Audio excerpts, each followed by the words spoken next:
Hello students, today's class for class 12 chapter 7 कर रहे हैं मिसलेनियस। और इस एक्सरसाइज का वेरी इंपॉर्टेंट क्वेश्चन नंबर 33। ये क्वेश्चन जिस बच्चे को सिर्फ इतना पता है ना कि जी मॉड होता है, और मॉड का मतलब जो 10th क्लास के बच्चे को पता होता है कि हम वैल्यू पॉजिटिव डालें या नेगेटिव डालें, ये आंसर को पॉजिटिव कर देता है। ठीक है, इतना ही पता होता है बच्चों को मॉड का मतलब। उसके बाद 11th में शायद आपने ध्यान ना दिया हो मॉड फंक्शन पे। आज आप इस लेक्चर के बाद आपको सब क्लियर हो जाएगा। मैं इनिशियली से लेकर एंड तक इस यहां तक पहुंच जाऊंगी मॉड के बारे में। सबसे पहले मैं मॉड फंक्शन के बारे में बता दूं कि मॉड फंक्शन की डेफिनेशन क्या है। मॉड फंक्शन क्या होता है कि अगर आप x की वैल्यू लेस देन 0 डालते हो तो ये जो है माइनस एक्स की तरह बिहेव करता है, और ये इसको आप y इज इक्वल टू अगर लिख लेते हो तो यानी कि y is equal to minus X, क्योंकि आप अगर नेगेटिव वैल्यू डालोगे तो आप माइनस ये एक अपनी तरफ से देता है ताकि ये पॉजिटिव हो जाए। सेम आप जब x से 0 से ग्रेटर देन वैल्यू डालते हो तो ये कंफर्म आपका x ही रहता है, यानी कि एज इट इज वैल्यू रहती है, यानी कि फंक्शन जो है आपका इस तरीके से बिहेव करता है। तो 11th ऑनवर्ड्स जब स्पेशली आप चैप्टर 2 कर लो 11th का, उसके बाद हम बच्चों से एक्सपेक्ट करते हैं कि मॉड के बारे में हम अगर किसी बच्चे से पूछे कि बेटा मॉड फंक्शन क्या है, तो वो ये ना बोले कि जी वो पॉजिटिव कर देता है 10th क्लास के बच्चे की तरह। उसको ये बताना है कि a function which behaves like minus x when x is less than 0 and when x is greater than 0 it behaves like x। ठीक है, पहली बात। दूसरी बात, कोई जरूरी नहीं हम, और इसका एक बार ग्राफ भी देख लेते हैं। इसका ग्राफ आपका देखो, normally y is equal to X का ग्राफ ये जाएगा आपका। ठीक है, और अगर आपने इसको मॉड x कर दिया तो ये सारी नेगेटिव वैल्यूज खत्म होगी और ये u बन गया। तो हमेशा एक v टाइप ग्राफ आता है और यहाँ पे इसका वर्टेक्स होता है जहां पे ये 0 होता है। ठीक है, x की वैल्यू 0। अब अगर हमने इसको x -2 कर दिया, ठीक है, चेंज कर दिया थोड़ा सा, तो इसको आप 0 के बराबर रखिए और x की वैल्यू आ गई 2, तो ये जो v है आपका 2 पे बनेगा आप, बस ये हल्का सा ऐसे से ऐसे शिफ्ट होगा। ठीक है, और यहाँ पे हल्की सी डेफिनेशन क्या चेंज होएगी, आपने फंक्शन के साथ माइनस लगा देना है और 2 लिख देना है। यहां भी x -2 फंक्शन की वैल्यू। चेक कर लीजिए, आप मेरी बात को ऐसे मत मानिए, आप चेक कीजिए। जैसे मैंने x की वैल्यू सपोज 3 डाली, ये आंसर क्या देगा, 1 देगा। इसमें डालिए आप 3 डाली, सॉरी ग्रेटर देन 2 पे ये फंक्शन है तो 3 डाली तो ये आंसर 1 देगा। सपोज आपने लेस देन 2 1 डालो आप, ठीक है, मैं नेगेटिव की बात ही नहीं कर रही अब, क्योंकि -2 पे बात हो रही है, तो 1 डालो आप। 1 की वैल्यू, ये आंसर क्या देगा, -1, बट मॉड है तो वो प्लस कर देगा। और सेम अगर आप -1 डालते हो यहाँ, सॉरी 1 डालते हो, तो इसका आंसर भी प्लस का ही 1 आएगा। ठीक है, तो इस तरीके से हल्का सा चेंज होता है और ग्राफ में ये चेंज होता है। एक ऐप है, आप आजकल तो ऐप से ज्यादा ही घबरा रहे होंगे, बल्कि तो जिनको मैथ में इंटरेस्ट है वो इस ऐप को डालो, और जैसे ही आप सिर्फ लिखोगे वहां पे फंक्शन ये वाला टाइप करोगे और आपका ग्राफ तैयार हो जाएगा। ठीक है, इसके बारे में हम कभी और बात करेंगे। अब जो बात कर रहे हैं हम इस क्वेश्चन की कर रहे हैं, ये क्वेश्चन 2 तरीके से आप सॉल्व कर सकते हो। और उससे पहले मैं इस पे जो लगेगी प्रॉपर्टी उसके बारे में बता दें। एक प्रॉपर्टी है 0 से a से b, हम बात करेंगे फंक्शन f(x) dx। सपोज बीच में एक सी पॉइंट है जहां फंक्शन हमारा डिफाइन नहीं है या बिहेव को चेंज कर रहा है, तो आपका जो है ये 0 से c a से c f(x) dx और c से b f(x) dx इस तरीके से चेंज हो जाएगा, where c is in between a and b। ठीक है, तो ये प्रॉपर्टी हमने लगानी है। अब पहला तरीका क्या है कि आप इस क्वेश्चन को 3 पार्ट में डिवाइड कर लो, 1 से 4। एक क्वेश्चन ये बन गया, 1 से 4 एक क्वेश्चन ये बन गया और 1 से 4 एक क्वेश्चन ये बन गया, और तीनों को अलग अलग सॉल्व करके जो तीनों की वैल्यू आएगी वो आपने करनी है। सॉल्व भी कैसे करना है वो भी देखिए, इसी प्रॉपर्टी को लगाते हैं। देखो इसका टर्निंग पॉइंट यानी कि v जो जहां बनेगा वो कहां बनेगा, इसका 0 के बराबर रखा 1 पे, तो 1 इनके बीच में, ये 1 से ही स्टार्ट है।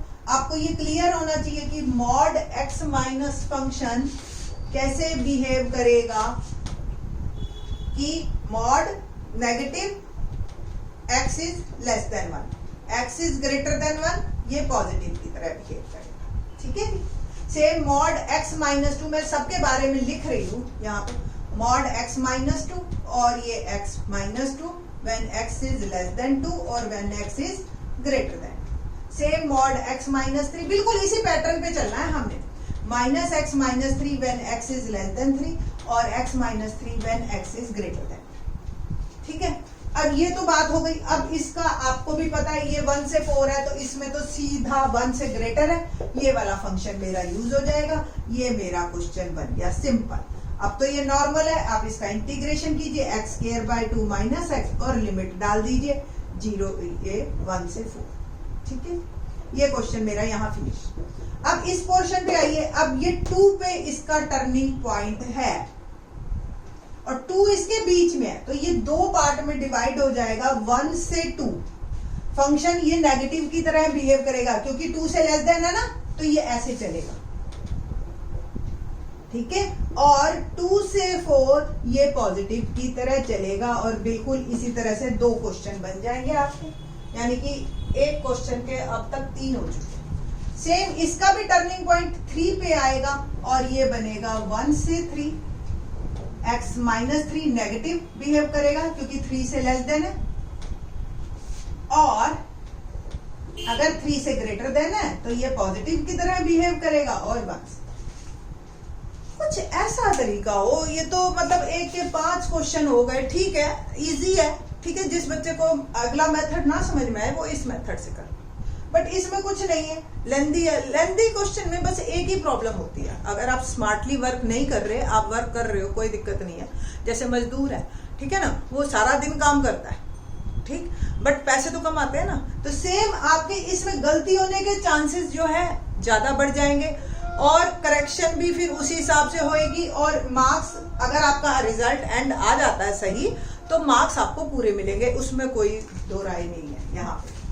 बट मैं जो आपको अब तरीका बता रही हूँ वो इतना इजी तरीका है इस क्वेश्चन में, और सबसे इम्पॉर्टेंट जो है वो है आपका जो गलती होने के चांसेस सबसे कम। देखिए मेरा फंक्शन है 1 से 4, इसका टर्निंग पॉइंट 1, इसका 2, इसका 3। इट मीन्स मेरे जो 1 से 4 के बीच में डाइवर्जन आए वो 2 और 3 आए। ठीक है, तो मैं पूरे फंक्शन की ही बात करूंगी, मैं 3 पार्ट में इसको डिवाइड नहीं करती। और ये जो मेरा पूरा फंक्शन है, एक मैं बात करूंगी, एक तो 1 से 2 के बीच में, और एक 2 से 3 के बीच में, और एक 3 से 4 के बीच में। ठीक है, 1 से 2 के बीच में सबसे पहले देखते हैं हम 1 से 2, यानी कि 1 से बड़ा ये वाला फंक्शन ले लीजिए आप, x माइनस 1। ठीक है जी, 1 से 2 के बीच में 2 से छोटा ये वाला ले लिया मैंने, माइनस वाला। सेम 3 से छोटा है तो ये, आपको एक बार दोबारा बता दूं, 1 से 4 मॉड वाला फंक्शन है हमारे पास, तो हमने क्या किया, हमने इस पूरे पोर्शन के जो टर्निंग पॉइंट है वो निकाल लिए और तीनों फंक्शंस को अलग से डिफाइन भी लिख दिया।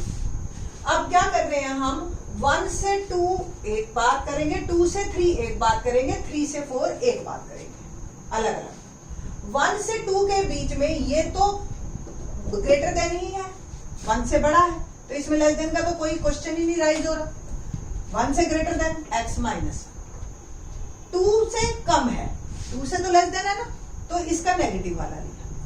3 से भी कम है तो इसका भी नेगेटिव वाला लिया। बस ये बात ध्यान रखनी है कि किसका पॉजिटिव लेना है और किसका नेगेटिव लेना है। अब फायदा क्या होगा, देखो आपको ये तीनों सॉल्व करने के, यहीं पे ही सॉल्व कर लीजिए आप। कैसे, थोड़ा सा मैं बड़ा लिख देती हूँ ताकि आपको क्लियर हो जाए।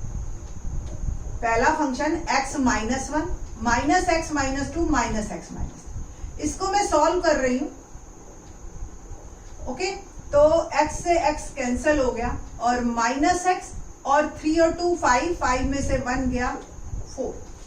कुल मिला के जो 1 से 2 के बीच में मेरा फंक्शन आया वो आ गया minus x plus 4 dx। Simple, ठीक है जी। तो एक x कैंसिल हो गया और बाकी जो है आपके बच गए। अब बात करते हैं हम 2 से 3 के बीच में, ये वाला फंक्शन। अब 2 से 3 के बीच में जब हम बात करेंगे तो 2 से तो ग्रेटर देन है, ऑब्वियस 1 से भी ग्रेटर देन है, तो 1 वाला पॉजिटिव लिया प्लस 2 वाला भी अब पॉजिटिव लेंगे, तभी फर्क आएगा ना दोनों फंक्शंस में। बट 3 से कम है तो 3 से नेगेटिव वाला ले लेंगे और इसको फर्दर सॉल्व करेंगे हम। x minus 1 plus x minus 2 और माइनस एक्स प्लस 3। x से x कैंसिल हो गया और देखो माइनस 1 माइनस 2 माइनस 3 और प्लस 3 ये भी कैंसिल हो गया, सिर्फ और सिर्फ x बचा। क्वेश्चन मेरा इतना आसान हो गया, इंटीग्रेशन आसान, लिमिट पुट करना आसान, सब्ट्रैक्शन आसान, सब कुछ आसान। नेक्स्ट पोर्शन जो मेरा है वो है 3 से 4 के बीच में। 3 से 4 यानी कि 3 से ग्रेटर देन और 4 से लेस देन। ओके, 3 से ग्रेटर देन ऑब्वियस 1 से भी ग्रेटर देन है तो उसका भी पॉजिटिव लिया, 2 से भी ग्रेटर देन है उसका भी पॉजिटिव लिया और सेम 3 से भी ग्रेटर देन है 3 से का भी पॉजिटिव लिया। कुल मिला के मेरे पास आ गया 3x, x तीनों ऐड हो गए, 1 2 सारे नेगेटिव हैं बट अल्टीमेटली आपस में ऐड हो जाएंगे और माइनस का 6 आए। तो ये बस आपको अगर फंक्शन डिफाइन करना आ गया मॉड का, फिर आपको कोई प्रॉब्लम नहीं आएगी इस क्वेश्चन में। आपने इस क्वेश्चन को इसमें कन्वर्ट कर दिया और अब जो है मेरी इंटीग्रेशन जो प्रोसीजर है वो बहुत ही आसान हो गई। ठीक है जी, तो करते हैं जी। क्या होगा, minus x square by 2 plus 4x। ठीक है जी, माइनस एक्स का इंटीग्रेशन किया, माइनस एक्स स्क्वायर बाई 2 और 4 का किया 4x, लिमिट आ गई 1 से 2, प्लस x का किया एक्स स्क्वायर बाई 2, लिमिट आ गई 2 से, plus 3x square by 2, 3x का और 6x का 6x, लिमिट 3 से 4। वैल्यू डालते हैं आप, अपर लिमिट जब मैंने 2 पुट की तो माइनस 4 बाई 2 प्लस 4 2 जा 8 माइनस 1 बाई 2 और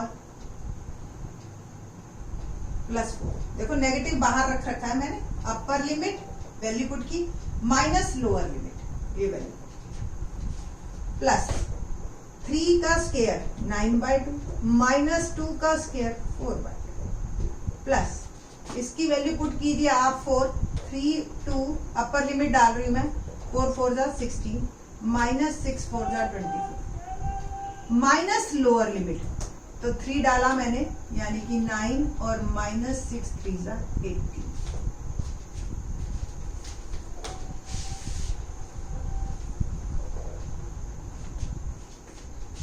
सॉल्व कर लेते हैं।